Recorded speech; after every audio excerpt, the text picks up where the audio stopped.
Allow me to provide information regarding nga po the uplift assistance. Kung matatandaan nyo po, President Ferdinand R. Marcos Jr.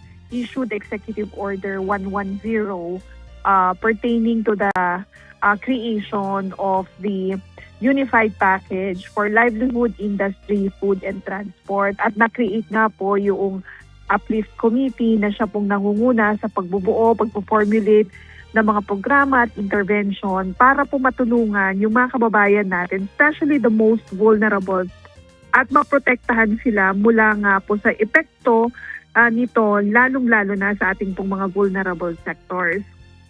So kung matatandaan nyo po, several months back, ang unang naging intervention ay yung pamamahagi ng cash relief assistance para po sa mga tsuper.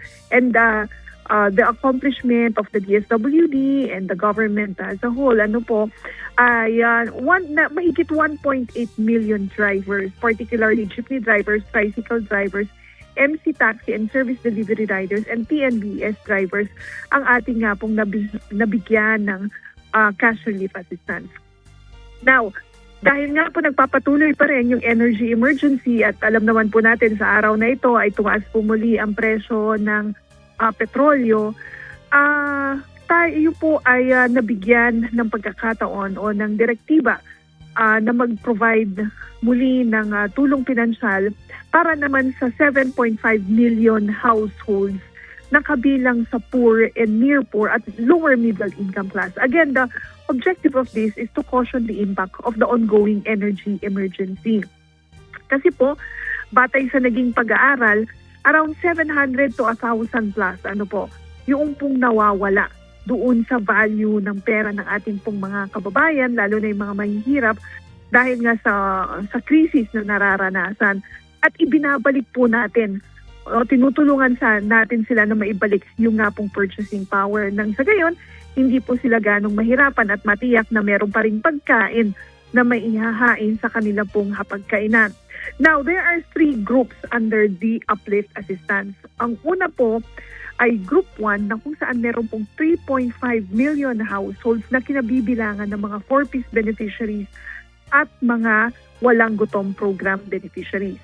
Group 2 naman po ay kinabibilangan ng mga poor. Mahirap din po sila below poverty threshold. However, hindi po sila kasama sa 4Ps. Bakit daw po kaya hindi kasama sa 4Ps? Most likely, kasi wala po silang anak 0 to 18 years old. Now, ganun din po, wala rin sila sa walang gutom program because they were not identified as food poor. Kabilang din po sa group 2 ay yung pong near poor. 25% above a poverty threshold po iyan. So kumikita sila pero hindi po sapat yung kanilang kinikita. Now, yung group 3 naman po ay binubuo ng mga employed members of the household. So 1.5 million po yan. Na kung saan nga po sila ay may less than 20,000 monthly salary credit, may contribution po sa SSS at least once noong pong 2025 or 2026, at meron pong SSS disbursement account. So yan po yung tatlong pangkat. The first one again is 3.5 million, the second one is 2.5 million, and the last group is 1.5 million households, totaling to 7.5 million households. Now, lahat po sila ay tatanggap ng tig 2,000 pisong uplift assistance. For group 1, one time lamang po.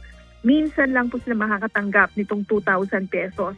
Kasi po itong mga 4-piece beneficiaries at mga walang gutom program beneficiaries, buwan-buwan pa rin naman po silang may tinatanggap. May conditional cash grants for 4-piece beneficiaries at may monthly food credit ang ating pong mga walang gutom program beneficiaries. For Group 2 and Group 3, 2 months per month for 6 months. Okay, ulitin ko po, 2,000 pesos sila sa 6 na buwan from July to December. Ngayon, yung pong unang grupo ay matatanggap yung kanilang uplift assistance sa pamamagitan ng kanilang existing cash card accounts. Kasi po yung ating mga 4-piece beneficiaries, meron na po silang mga land bank cash cards. Doon po nila nare-receive yung kanilang conditional cash grants. Yun naman po mga walang gutom program beneficiaries, they will do they will receive their uplift assistance during their redemption period o yung market day po nila. Kasi bagamat meron silang electronic benefit transfer card, ang nilalaman po nito na i-credit ay food credit, hindi po cash. So they will receive their cash during the redemption period. For Group 2 naman po, ang unang uplift assistance will be distributed manually. Kasi ito po yung mga households na hindi pa po kasama sa existing programs natin. So there's no way of verifying pa if meron na ba silang mga bank accounts, meron na ba silang GCash. Kaya nga po sa manual payout na gagawin natin, i-enroll na rin natin sila sa mga preferred digital wallets nila o mga bangko. Nang sa gayon, yung succeeding uplift assistance nila ay matatanggap na through that platform. Again, only the first uplift assistance will be received manually. The succeeding payouts po sa kanila ay gagawin na po natin o i-adapt natin yung electronic wallets or mga enrolled banks po nila. Now, for the third group, matatanggap po nila yung kanilang 2,000 pesos uplift assistance sa pamamagitan ng kanilang SSS disbursement account. Kasi po yung mga benefits ng mga SSS members dun po na i-credit. And they will be notified via email and via notification ng SSS kung na-top up or na-credit na po ito. Okay. Attorney Dot, Asag Irene, okay, quickly lang, Attorney Dot, i-summarize natin ito. Okay. Ang binabanggit, mayroon number 1 in the list, na 3.5 household ang makikinabang dito. Yung pong tumatanggap at the same time ng 4-piece, one time lang kayo makakatanggap. Number 2, yung poor, below threshold, na hindi kasama, na walang, hindi kasama sa 4-piece. Kayo, tatanggap kayo nito 2 beses. Kung hindi ako nagkakamali, correct me na lang. 6 na beses. Okay. Oo, 6 na beses. Yes. Poor, okay. Poor and near poor and will receive for July to December. So, 6 na buwan po yan. Okay. 6 na buwan. And then the third one, ito yung mga employed na tumatanggap ng 20,000 pababa. And then, less than they will 20,000. receive less Yes. than 20,000 ang kanilang monthly salary credit. Opo, 1.5 ang makikinabang dito. Ang bayaran ay sa pamamagitan ng SSS disbursement account. Attorney Dot? Okay. Asek, eto, marami kasing nagtatanong kung paano po nila malalaman kung kabilang po sila sa mga beneficiaries. Like you mentioned, there are 3 kinds na groups, no? Is there a list with anybody or paano po nila pwedeng ma-check na kung kasama ba sila doon sa isang group na to o sa isang group na to? Kasi it's possible po na may nangyari na along the way and hindi na po siya probably doon sa third group, hindi na nagtatrabaho, wala na talagang kapera-pera. Ano po ang masasabi po ninyo para doon sa mga nagtatanong na at gusto nilang malaman kung kasama po sila sa mga beneficiaries at kung anong group po sila kasama? Yes, Attorney Dot, magandang katanungan po yan. For all of this information, galing po ito doon sa yung 4-piece beneficiaries natin at yung mga walang gutom program beneficiaries, existing na po kasi yan. So nasa database na sila ng DSWD.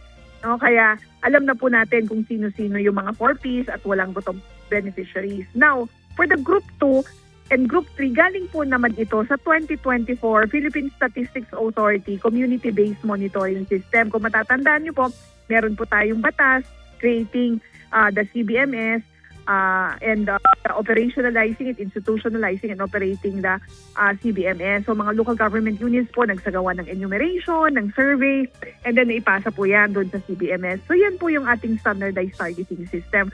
In other words, yan po ang batayan natin sa pagtukoy ng mga may hirap at mga near poor na mga households sa ating pong bansa. Ang limitation lang po niyan, that was done in 2024 or that was completed in 2024. So kung nagkaroon po ng pagbabago sa antas ng pamumuhay ng ating mga kababayan in 2025 and in 2026, such will not be reflected dito sa ating current uplift assistance. But ang mga local government units, nagsagawa po sila ng verification. Kung kaya nga po, batay sa report sa atin, nung nalaman ng local government unit na medyo okay naman na po ito, hindi na siya mahirap. Unlike noong 2023 or 2024, nakita nila na nakapagpatayo na ng bahay, hindi na po nila in-inform yung kanila pong mga constituents na magpunta doon sa payout venue because based on the verification and validation process ay nagbago na po yung antas ng pamumuhay. Now, para naman po doon sa Group 3, ito nga po yung mga mga employed, yung members of the households, galing rin naman po yan sa CBMS muli, sa 2024 CBMS ng PSA. And ito ay binigay po natin sa SSS para matukoy na sila po ay employed at meron nga pong contribution sa SSS. Kasi sila po ito yung mga kumikita, employed sila, pero alam niyo po hindi naman din sapat.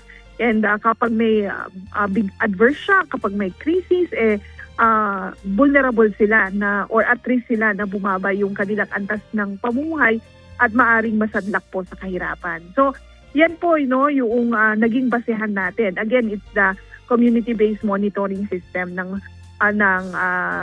PSA ng 2024. At least for the Group 2 and Group 3. Kasi ulitin ko po, yung Group 1 po natin, tukoy na po natin yan dahil existing beneficiaries ng DSWD. Before we let you go, ASEC Irene, I have a very, very important question. For those who are watching us right now and for those who will watch us, kasi share po ito maraming mag-share po dito sa segment na to. Ano po ang dapat gawin nung mga hindi pa nila natatanggap or sa tingin nila covered sila? What are the steps po? Saan po sila? Do they go to the barangay or do they go to the DSWD? Sige po, i-clarify po natin yan. Yes, Attorney Dot, yung pong mga 4-piece beneficiaries natin at mga walang gutong program beneficiaries, they will be advised, they will receive a notification saying na i-credit na yung kanila pong 2,000 pesos uplift assistance sa kanila pong mga cash card. So all they have to do is go to their servicing land bank branch at i-withdraw po yung kanilang 2,000 pesos. Ngayon naman po, yung ating mga walang gutong program beneficiaries, pumunta lamang po sa redemption day at i-distribute po sa kanila yung kanila pong 2,000 pesos uplift assistance. That's for Group 1. For Group 2 naman po, para dun sa na-inform ng kanilang local government units, nasabihan kung saan po yung payout venue at anong araw po sila magtutungo dun sa payout venue. We highly encourage you to download, lalo na pag may smartphones kayo, to please download the eGov app. This is the eGov app. At i-accomplish nyo po lahat ng details o i-provide nyo po yung information na kinakailangan. Mahalaga po kasi na meron tayong eGov app because this will facilitate our enrollment doon naman po sa mga bangko, mga electronic wallets or digital platforms na maaari nyo pong magamit para sa succeeding distribution ng uplift assistance. Mas mapapadali po kasi yung verification kapag meron kayong eGov app kasi lahat na po ng inyong impormasyon ay nandun na po sa isang platform. So again, we highly encourage you to kindly download the eGov app and save it in your respective smartphones. Ngayon naman po, yung pong ating mga SSS members, yung nasa Group 3, yung kabilang sa lower middle income class, kapag tingnan nyo lang po yung SSS application nyo or your email accounts para po malaman kung i-credit na yung 2,000 pesos uplift assistance sa inyo pong mga SSS disbursement account. Para po sa mga karagdagang informasyon hinggil sa implementasyon nitong uplift assistance, bisitahin lamang po ang official communication platform ng DSWD at DSWD Serves. Meron po kaming mga abiso, mga pabatid na ipapublish para po lalo kayong mag-guide hinggil nga po sa uplift assistance na ito.